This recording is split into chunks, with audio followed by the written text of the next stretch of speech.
बाब दुवम, जज्बों की आहट। सुबह के वक्त लाहौर की गलियों में ठंडी हुआ नर्म धूप के साथ मिलकर अजीब सी ताजगी बखेर रही थी।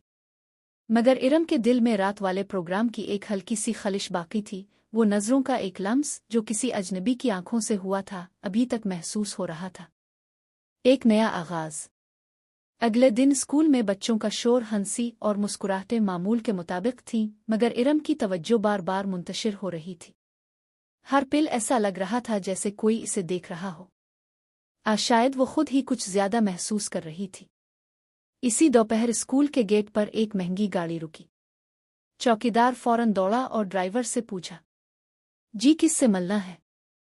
इरम, ज़हरा मैडम से। इरम को बुलाया गया।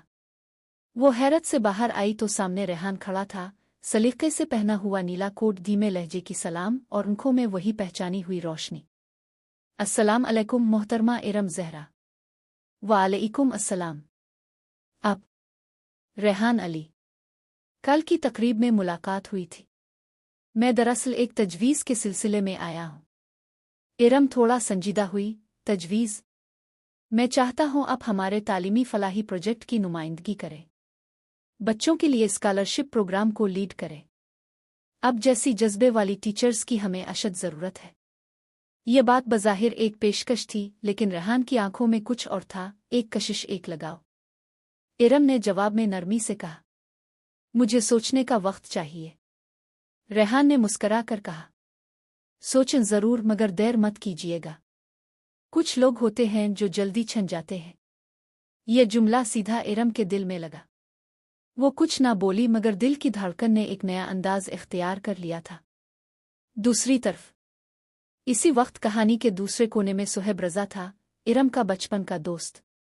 वो एक लोअर मिडिल क्लास अकाउंटेंट था जो इरम से छप कर इसे चाहता आया था।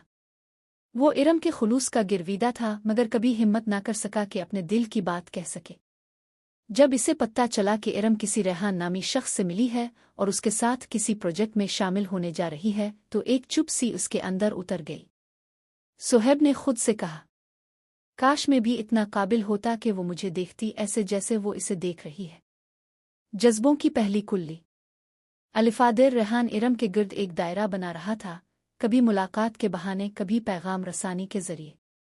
और इरम, वो अंदर से घबरा रही थी। इसे मोहब्बत का कोई तजर्बा न था, मगर दिल में किसी आहट की गूंज जरूर सुनाई देने लगी थी। एक रात जब वो तन्हाई में बैठी थी, दिल ने पहली बार कहा, क्या मैं इसे चाहने लगी हूँ? ये सिर्फ जज्बों की आहट थी, तूफान अभी आना बाकी था।